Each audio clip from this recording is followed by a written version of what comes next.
Yang kedua, dalam posisi saya yang saya katakan tadi 35 tahun di DPR, pertanyaan yang umum dan sangat mendasar menurut saya, lalu bagaimana Anda kalau sudah duduk dan terpilih dan duduk sebagai hakim konstitusi, Anda dicalonkan dari DPR. Bapak dan Ibu anggota Dewan yang saya hormati,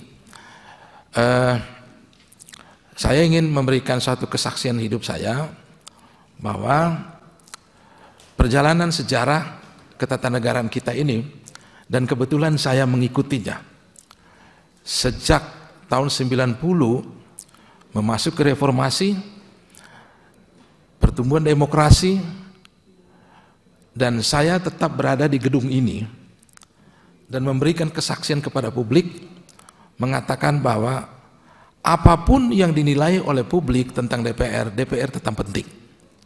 DPR tidak bisa disepelekan. Dalam menandatangani Memorandum of Understanding dengan berbagai lembaga perguruan tinggi, ada sekitar 90 perguruan tinggi yang bekerja sama dengan badan keahlian.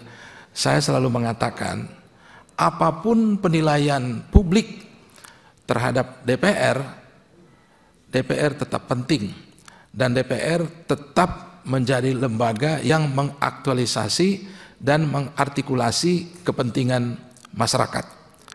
Oleh karena itu, DPR tidak bisa lalu kemudian degradasi hanya level urusan kepentingan politik, tetapi DPR adalah lembaga yang melahirkan kebijakan-kebijakan negara yang sangat strategis. Oleh karena itu, maka saya tentunya Bapak dan Ibu sekalian, sampai kapanpun tetap respect terhadap apa yang dikerjakan selama di DPR ini.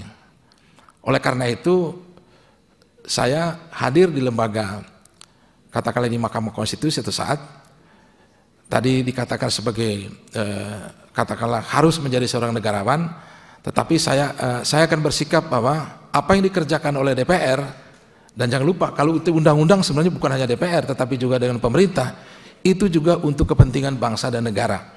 Jadi sebenarnya kualitas dari undang-undang itu sebenarnya sesuai dengan mekanisme di DPR itu harus kita lihat sebagai hal yang positif dan tidak untuk dicurigai lebih dahulu.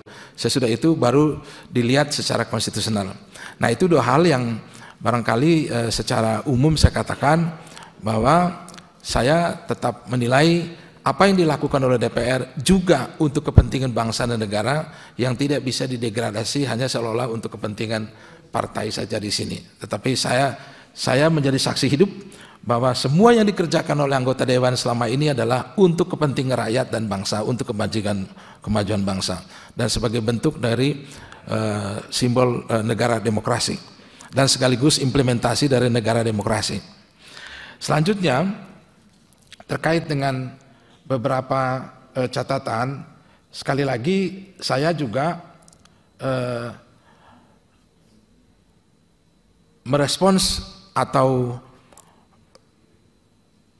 menangkap apa yang disampaikan oleh Bapak dan Ibu, terutama anggota Dewan yang telah menyampaikan pemikirannya. Itu adalah menjadi bekal bagi saya apabila saya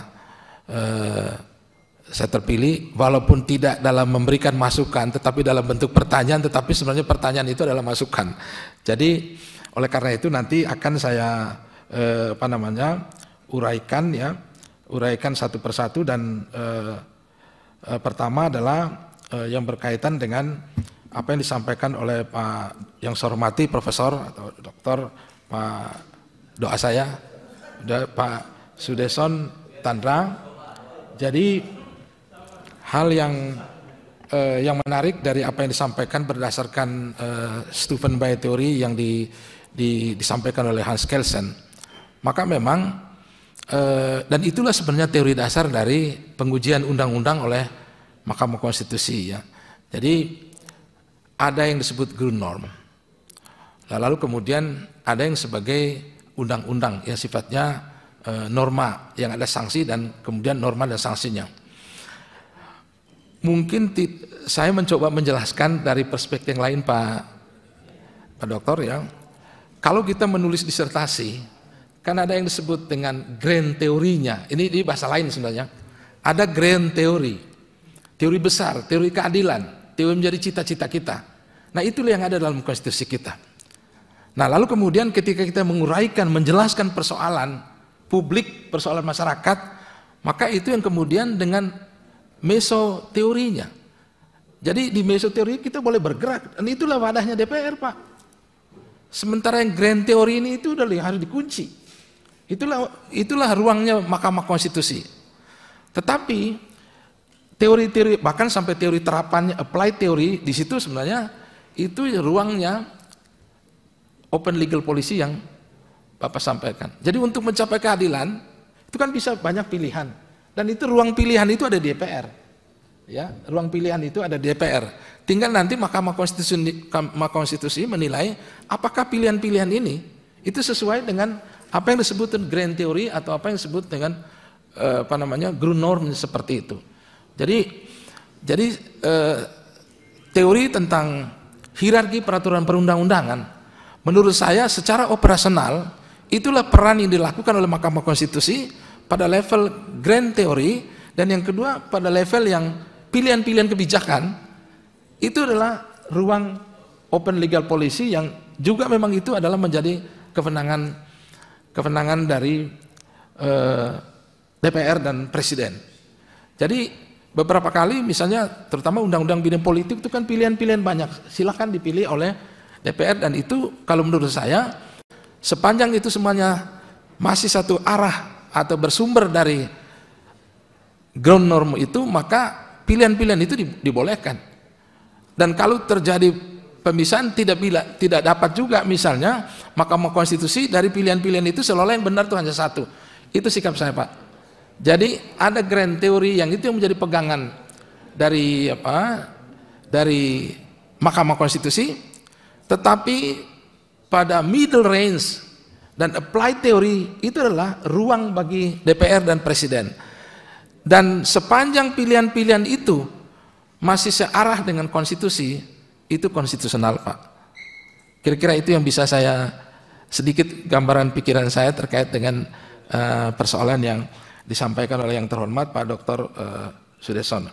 Jelajahi cara baru mendapatkan informasi. Download Metro TV Extend sekarang.